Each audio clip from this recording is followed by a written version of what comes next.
Hello, fellow Java developers. Welcome to our advanced course on Apache Camel. In this video, we'll use all what we've learned from our beginner playlist to make an example of a production-ready Camel application that solves a real-world problem. This application was inspired by one of the cases of Apache Camel usage that we at CyberLogic had on one of our projects. Let's begin. We will start from requirements and documentation. You can imagine that this is the document that analytics at your enterprise sent you so that you knew what do you need to implement. Let's start with application overview. It tells us that our application will be used to integrate several systems.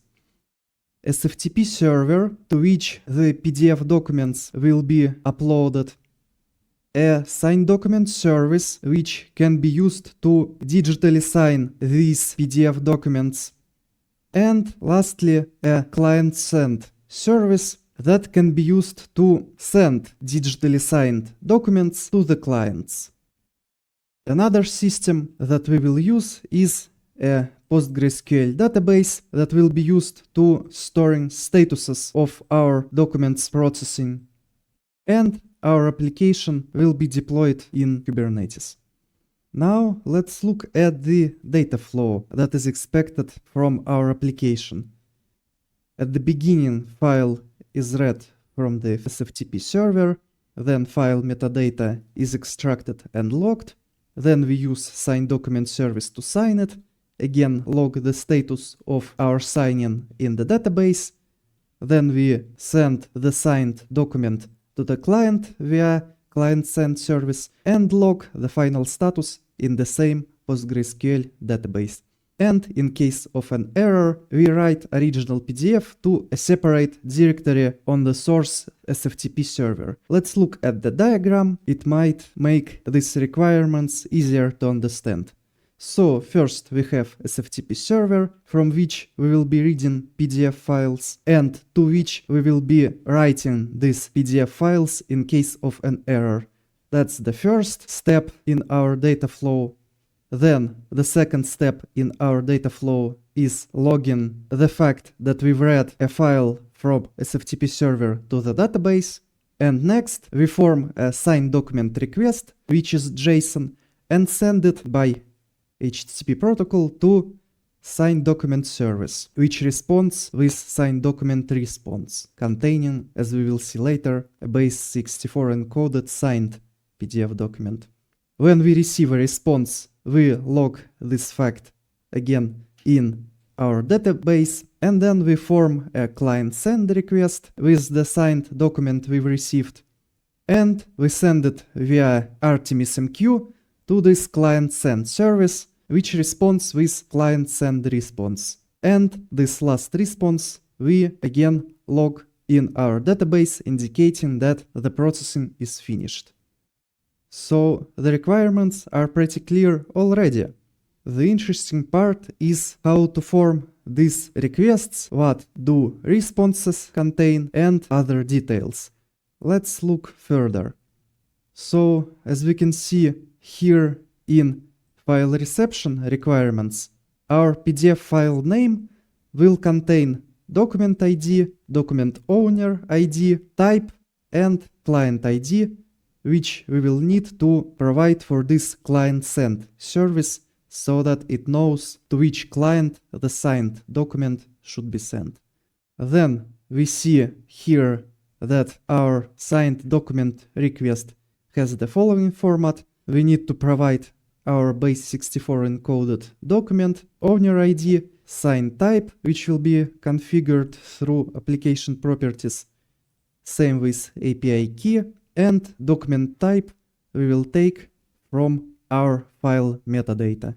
And the response contains, most importantly, signed document encoded in base64, and then some status information. For our client notification service, we need to provide document ID, which we will take from our document metadata, same with owner ID and client ID, and the most importantly, signed PDF document itself. And in the response, it will send us a status message. As for our logging, we will have a PostgreSQL table with the following columns. Document ID we will take from the document metadata, same with owner ID. Timestamp will be changed each time we update the row that corresponds to the processing of a single file, same with status and possible error details. So in this PostgreSQL table, we will have one row per one PDF document we're processing. And again, deployment, the application will be containerized using Docker, means that we need to provide some form of Docker file or configure a plugin that will build a Docker image of our application. And that's it. Now we have all the requirements that we need, it seems. This document will be pushed into GitHub along with the source files, so if you want to code along, you can download it and try to implement this application yourself, and then compare with what I'll be doing. So let's begin coding our application. For this, I chose Spring Boot as a framework. Despite our application being deployed in Kubernetes, which means that we can achieve much smaller Docker images with Quarkus, Spring, for now it seems, is much more popular framework than Quarkus, and that's mostly why I chose it. So here you can see Spring Initializer. I just provided our group ID and name, some description, latest versions, and just one Apache Camel dependency. All other dependencies we will add manually. So let's go into IntelliJ. And here we can see this very project that you've seen moments ago in Spring Initializer. I've downloaded it, unpacked, and here it is. So first thing that I like to do is to clean up our POM.xml a bit.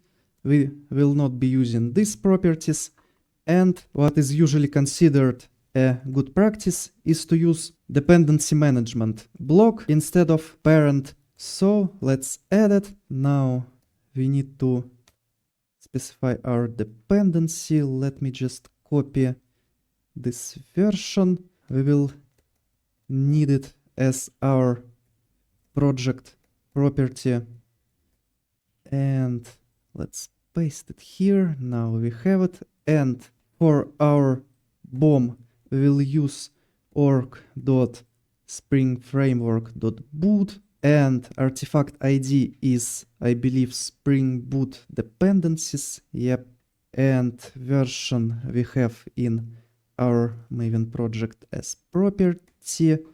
Then we need to specify scope, import, and type POM. Let me do this. Now we have it. Now let's do the same with our camel dependencies. Let's actually make a camel version, Maven project property. Let's copy this. Now, usually it's better for camel dependency to have precedence, so let's put it higher than our Spring BOM. Here we have, I believe, Spring Framework package, and I believe it's just camel BOM artifact ID. As a version, we will specify our camel version, and again, we need to specify scope, import, type POM. Okay, if I haven't done anything wrong, then I will be able to download these dependencies. And it haven't found this camel BOM dependency. I believe that should be Spring Boot group ID, and this artifact ID should be camel Spring Boot BOM. Now let's refresh, and now we have our dependencies. And now when we have our dependencies, we can remove this parent POM element And let's also add some properties for Maven compiler, such as maven.compiler.show deprecations. Then we also wanted to show warnings, and instead of this java.version we will specify release property for Maven compiler. And what we should also do is to specify our project's file encoding. So let's specify project build source encoding. It will be UTF-8. And we also need to specify that for reporting output encoding property. And the last thing we'll do is we're going to use latest LTS camel version instead of latest release. At the time of recording, latest camel long-term support release version is 4.8.3. And let's go into the BOM, then into the parent. And here we can see that the Spring Boot target version for this 4.8.3 release is 3.3.7. So let's copy it and use it in our POM as well. Let's download the dependencies, and with that our POM XML is finished. So first thing that we need, let's actually rename this package, because it's better to not have package names with underscores. Let's call it just docsign. Now let's create a separate package for our routes and create our first route.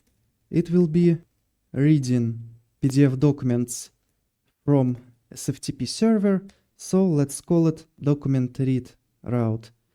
Let's extend route builder, and now it wants us to implement method, of course, and we can right away mark it as component. Now to read files from SFTP server we will need our camel component for that. I believe it's called FTP dependency. So let's download it and let's look at its documentation. Here we can see the dependency. And if we go here, here it is. And let's look at the options. So what we actually want to see is a component URI. Here it is. As you can see, we need to specify SFTP, then host, then port, and directory name. Let's copy that, and right away we can paste it in our route. Let's start it with from. Let's write at the start, provide a route ID, which will be a public static final string, so that we can reference it from our test classes. Let's just copy our class name for an ID. Believe that's good enough, and we can paste it here. And as a first step, let's just log the fact that we read the document in our regular console log. So what we can actually see here right away, of course, we need to provide host, port, and directory name ourselves.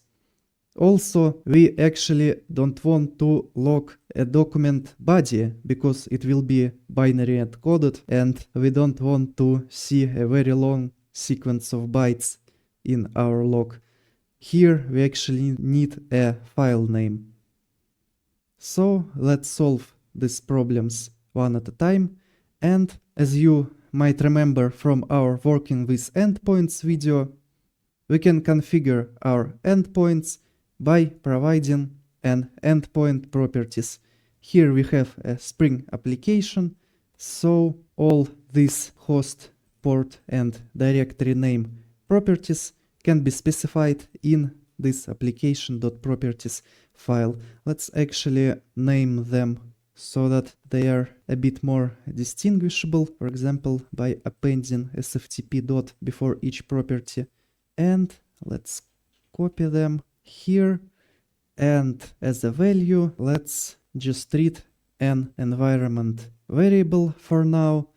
I find it most convenient way when the application needs to be packaged in a Docker container, because we can very easily set environment variables for Docker containers, while if we write some stub value like, I don't know, localhost here, then when forming our Docker container, we would need to provide some alternative application.properties file, then copy it to our container, and that's just not as convenient as just providing an environment variable.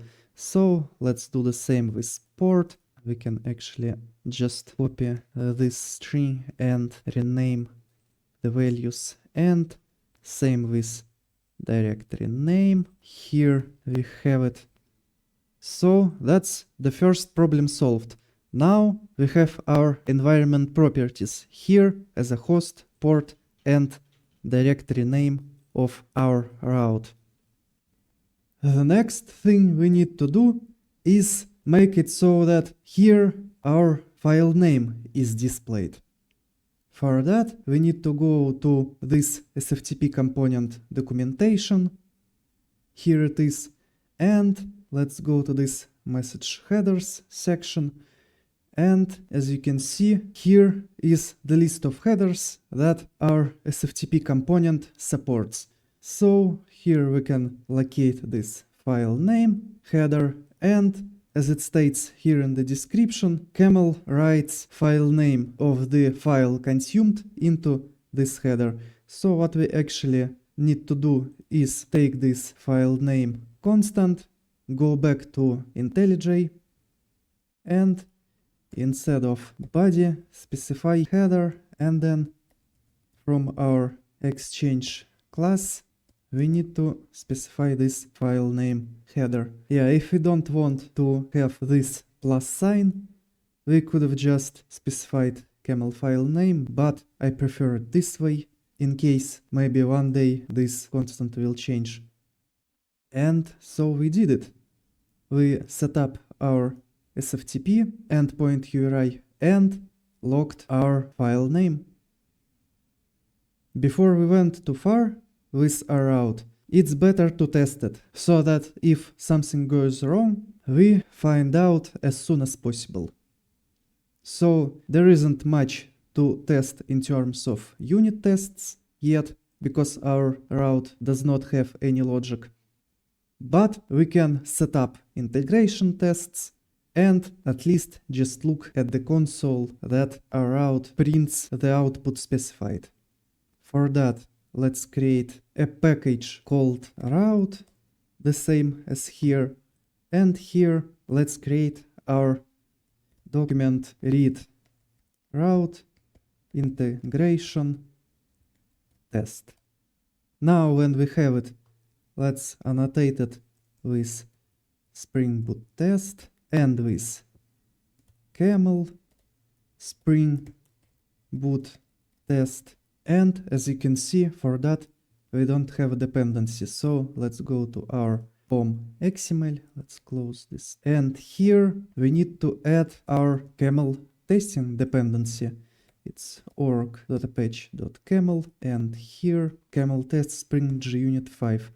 And we need to specify our scope to test, and the version should be provided by our dependency management by this camel spring boot BOM. So let's try to download it. And now when it's downloaded, we should have this annotation. Yeah, here it is. So let's think, what do we need for our integration test? This Spring Boot test and Camel Spring Boot test annotations will make it so that our application will be up and running. But to which SFTP server will it connect? Here we have our host and port all set up via environment variables, and in our local system, of course, we don't have any of those. So what we need to do is provide some sort of alternative properties. What we could have done is we could have went with active profiles annotation, then we might have specified something like integration test here. And then in our test resources file, we could have copied this application.properties, renamed it to application-it.properties, and specified our host and port. But which host and port exactly do we need to specify? We need to somehow get a local SFTP server up. And for that, we will be using test containers, with which we will spin up a local SFTP container. As you probably know, when using test containers with Spring Boot, we can actually make use of such thing as dynamic property source to set up these properties with values that we acquire from our Docker container. So let's do that. Let's remove active profiles, and first what we need to do to set up test containers is to go to the dependency and add this Spring Boot test containers dependency. Now when we have it, we can go to our test class and add test containers annotation. Here it is. Import test containers is the latest one. And let's actually delete these active profiles. Now, when we have our annotation in place, we can create our generic container. Let's call it SFTP container, and let's create it right away. Now, onto the image that we'll be using. Let's go to Docker Hub and find an appropriate image for SFTP server. And here it is. We'll be using this Atmos SFTP. Let's look at which tags does it have. We can copy just this part and we can paste it here. Now, as you probably know, SFTP uses port 22 by default, so we need to expose it with this exposed port. And let's go again to the documentation to see how to use this container. Here it is: usage, user, password, and then a bunch of other stuff. Let's copy user and password for now, or even better, they have an example. So here is password and here is a directory name which will be created in our server. So let's copy that. And I believe test containers have this command method, and here we can paste this command that we've copied. Now, to make it more convenient, let's declare our user, password, and directory as private static final variables. So this will be password, and let's type it here, and this will be directory, and again let's type it. We will use these fields so that we can reference them in our properties. So here we actually need to append our password, and now we need to delete this, and finally append our directory. Now we should have our SFTP container configured, and we don't need any annotation on this static field because this import test container annotation specifies that all static fields of this container type will be scanned. Now, as you probably know, we need to define our dynamic property source. Let's call it setup SFTP properties, and here we'll be using this registry to add our properties. Let's double check that we have this sftp.host port and directory name properties. So let's add them here. Host will be localhost because our Docker engine runs locally, and directory will be our directory constant. You see now why we made these private static final fields. What we actually also need to specify is username and password that we haven't specified in our SFTP endpoint. Let's go to its documentation. Here it is. And let's go to query parameters. So here we have our username property and I believe password. Yeah, it's the same. It's password. So let's specify them. Equals SFTP dot username, and let's actually move it to another line, and here we will specify that our password will be pulled from SFTP.password property. Now we need to add these properties here as well, so let's do this right away before we forgot. Let's actually specify SFTP here because we will have database and other services as well. And here we have our password. When we've done with that, we can return to our test and add this username and password as our dynamic properties. So in case you're wondering why we need this dynamic property source and this kind of setting properties, this is because some of them, like getMappedPort, this is actually wrong method name. We need to get mapped port and not the first mapped port so that it's more explicit. We need this dynamic property source because we can't know this mapped port ahead of time. And we need Spring to delay initializing this property value until we have our container up and running. But Spring JUnit test runners do actually initialize Spring context without waiting for any container initialization. So this is why we need this dynamic property source so that Spring waits before our container starts and only then writes to this port property. Other properties we might have specified in a application properties file for a specific profile, but I think that it's more convenient to have all properties set in one place. Now, when we have our properties set, we can begin writing our test method. Let's call it document read route test. We don't need throws exception, at least for now. And what will be happening in our test is the following. First, we need to somehow send a document to this directory, to this SFTP server. And then we need to ensure that our route reads and processes this document correctly.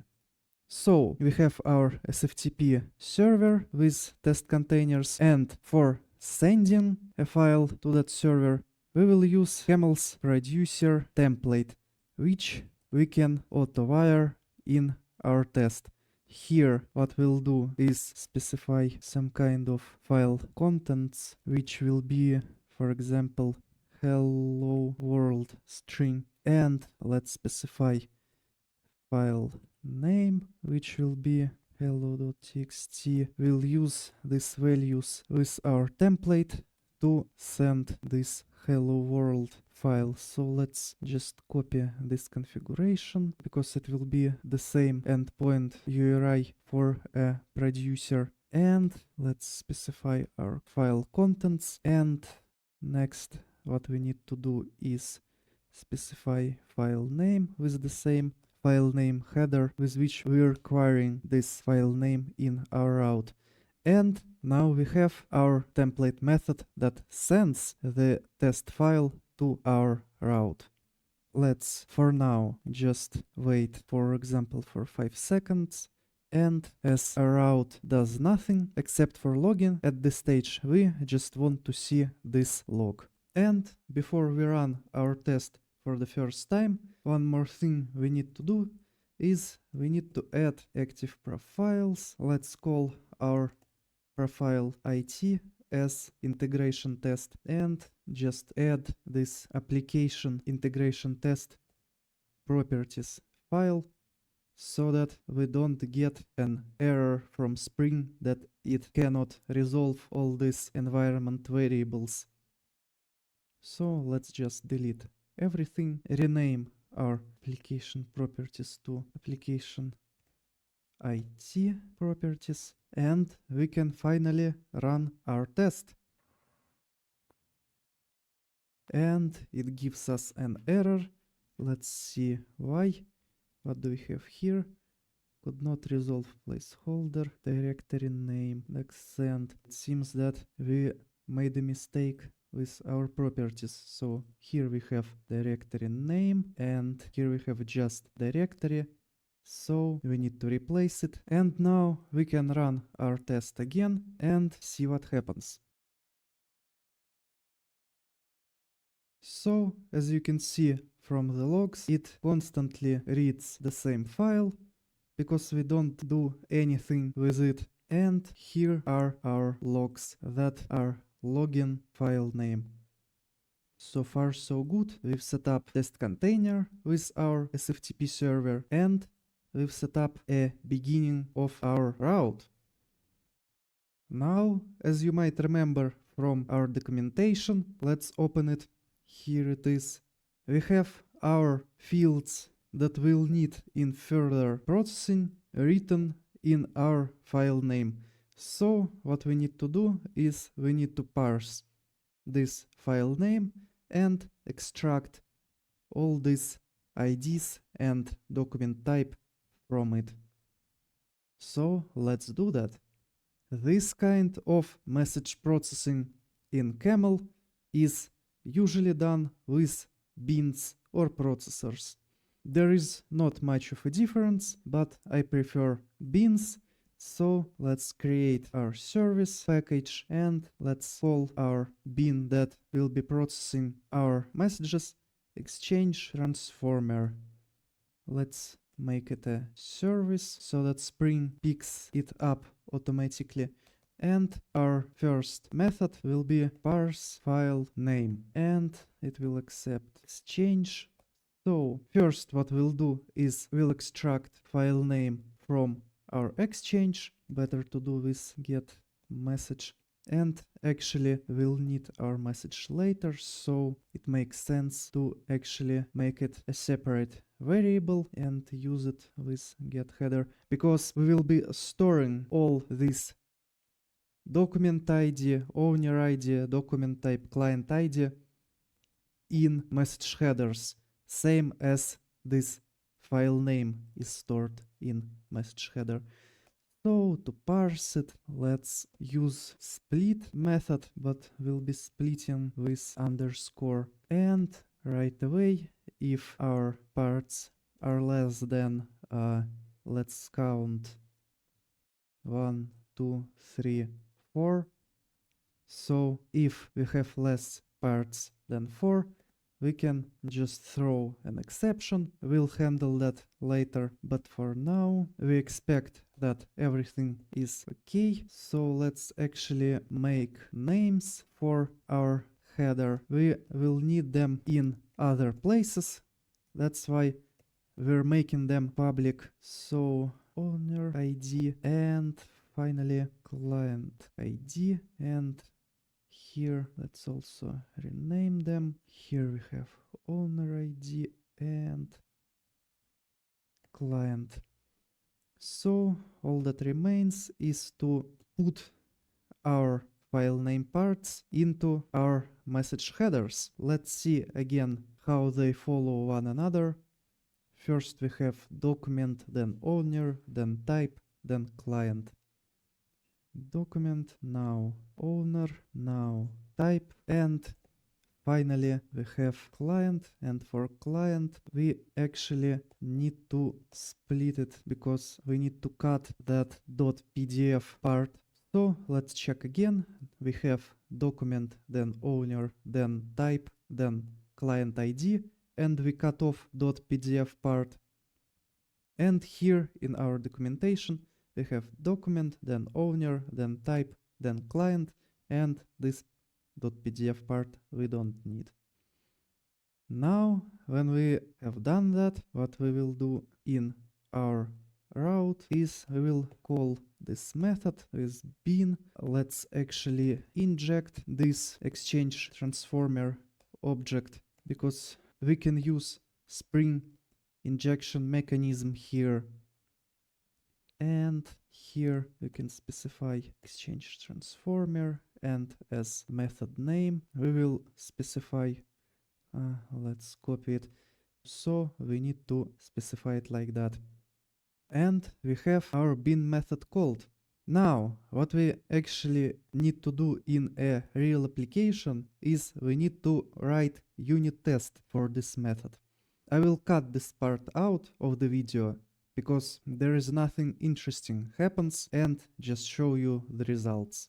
And as you can see, here we have it. It's pretty simple JUnit test. We just create our exchange transformer, then we use a default camel context and default exchange. By the way, we're doing this before each, because after some time we might have multiple test cases and multiple test methods in this class.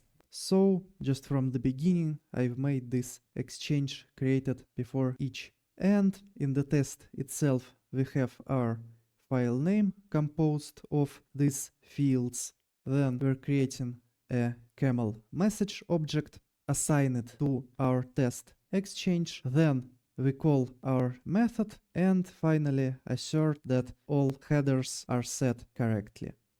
Now, when we've done unit testing, next thing we'll do is we will write a unit test for our route itself. For now, there is not much logic in it. Basically, the only logic that we have in this route is this bin method call, but it's better to have tests as early as possible. So again, as there is not much logic here, I will edit out the process of writing the test and we'll look at the results. And here we have our camel route unit test. It's pretty simple. You can see how to write these tests in our camel testing video. For now, let's just look at this test right here. We have our exchange transformer bin mocked by Mockito library. We have, of course, our Spring Boot test and camel Spring Boot test annotation. Here we're using active profiles with application JUnit properties because we need some stubs so that Spring does not give us an error that it cannot resolve these environment variables. In the test itself, we have camel context bin auto-wired, producer template that writes to this direct endpoint to test our route independently of its consumer endpoint. We're replacing it with our test start endpoint, which is just direct endpoint. And we're replacing its from statement with this advice with method. And in our test, we're just using our producer template to send some test values and verify that our parse file name method in exchange transformer was called. So let's run this test to ensure we set up everything correctly. And it seems that it works. So now we have integration test and unit test for our route, which for now do not test a lot of logic, but we can expand them as needed. Let's return to our route and continue to work on it. The next thing we need to do is we need to set up our SFTP endpoint so that our route does not consume the same file over and over again. As you might remember from running our integration test, with these settings, our route downloads the file from the SFTP server, then processes it, and as we don't do anything with the file, it just downloads the file again and does the same processing steps again. So we need to somehow make it so that our route consumes each file only once. For that, let's go to the SFTP component documentation, and here we have our move parameter, which allows us to set a directory to which our file should be moved after processing. And we also have such parameters as move failed and pre-move, with which we can set up our route in such a way that when it reads the file, it moves it to a processing directory. Then if it fails, it moves the file in an error directory, and if it succeeds, it moves the file in the done directory.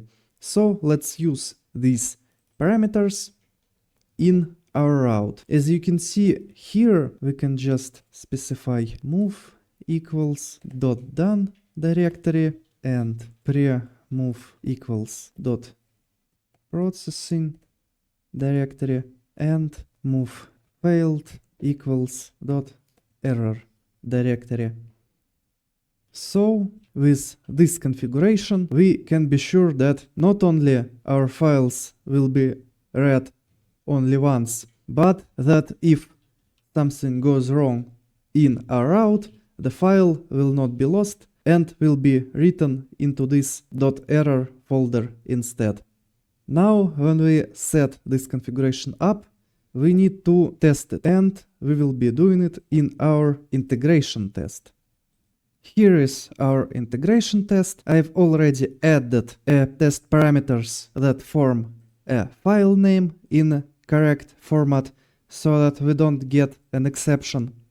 And I've also added this consumer template that will need to read file from SFTP server. And here in our positive case test, we don't have to add anything else. We could have added checking that after this positive test case runs, we have our file in done directory, but as this route will not be the final route in our processing logic, we will check this moving into done directory when we will be testing another route or the whole application. But what can we test even now is that file moves to this error folder if an error occurs. For that, let's add one more integration test. Let's call it invalid file name. And let's test that if our file name is not formatted correctly, for example, if we remove this document ID from our file name, then our exchange transformer will throw an exception and our file should be written to the error folder. Here we're doing the same, we're sending our file. Now let's wait for a second to ensure that our route reads it and processes it, and now we can use consumer template to receive an exchange. We'll be receiving an actual file from error folder, so that's how we will call our variable. Let's receive from the same endpoint, but here in this directory name parameter we will be actually passing dot processing / dot error, because first our file will be moved into this processing directory, then after failure it will be moved to this error directory. Then we can check that our exchange is actually present, and let's actually introduce some kind of a timeout to our test, because now we're dealing with some parts that can take a few seconds. So let's add this test timeout here. This means that we are waiting for our file to appear in error folder for this test timeout amount of milliseconds, and then we move further. So here we're importing assert not null, and after that we can extract message from our exchange, which will represent our initial file. Here we need to call getMessage method. Then the same, we should assert that it is not null, and after we've done that, at last we can assert that our file name and contents are the same. In other words, that the file copied to error folder is the same file that was uploaded to the SFTP server. Here we need to compare our expected file contents with message body, which represents our file. And the last thing we need to do is we need to delete this thread.sleep call, because we have our test timeout in the consumer template.receive method, which makes it so that it will wait for a file to appear for the specified amount of time. So we don't actually need this extra thread.sleep call. And with that, our test is finished. Let's try to run it. And as you can see, our test runs normally, which means that our logic with writing a file that we've downloaded to the processing folder and then writing it to error folder if an exception occurs is working.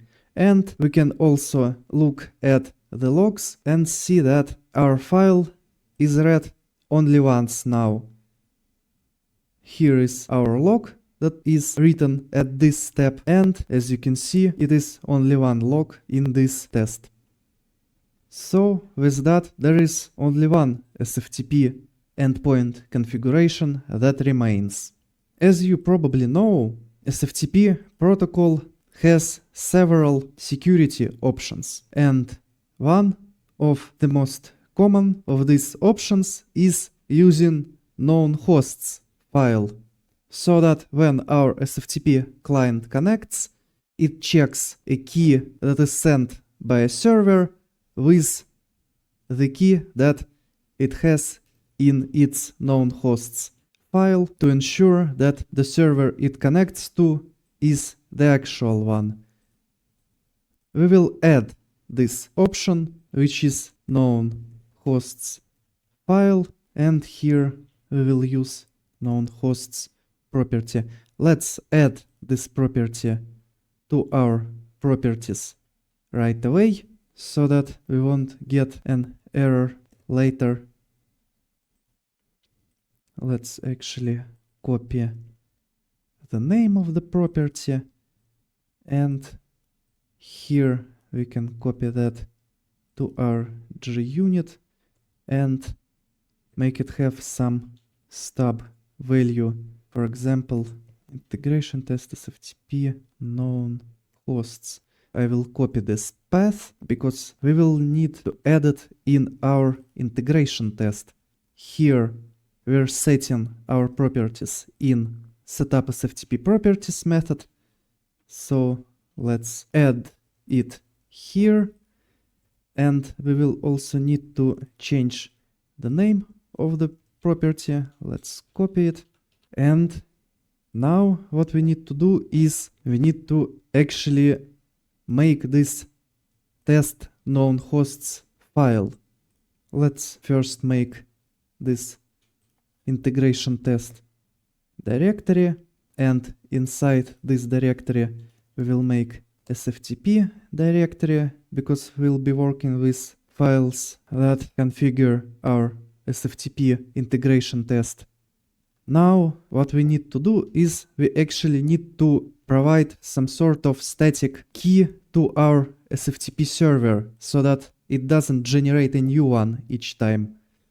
Then we will add this public key to our known hosts and our connection should be fine. So to add the file to SFTP server, let's actually go to the terminal and generate a key with SSH keygen command. We might have generated a longer key, but it's just for testing purposes, so we'll generate just this one. Now, when we have it, we can add this file to our container by this with copy file to container method, and here we need to specify path to our private key file. Let's copy its name so that I don't make a mistake, and let's actually specify a mode that allows any access, and as a second argument we need to specify a path in a container to which we'll be copying our private key file. And if we go to this Atmos SFTP container documentation, we will see that to provide our own SSH host key, we need to copy it to this etc/ssh folder.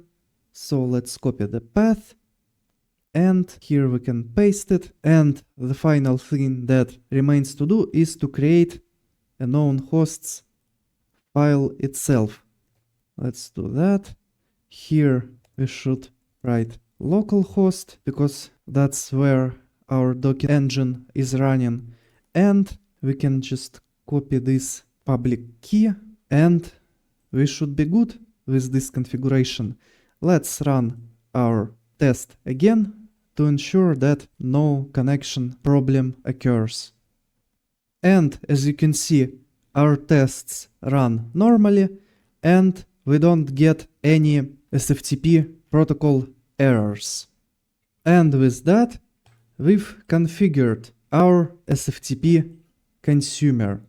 It connects to SFTP server, reads file from the specified directory, uses username, password, and checks server's public key with known hosts file, as well as moves read file to the processing directory, processed file to done directory, and file that caused an error in our application to the error directory.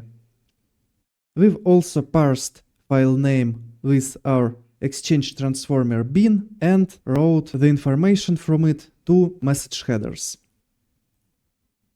And with that, here is the end of our first part of making a camel route from a real-world example. For now, we just did this SFTP server to our camel application part, along with writing the PDF file to error folder, but the video is very long already. So in the next part we will set up login to database with Camel SQL component and sending HTTP requests to our signed document service. Thanks for joining. Be sure to like, subscribe and hit that bell icon. And if you have any comments or questions, leave them down below. I will answer all of those. See you in the next video. Until then, happy coding!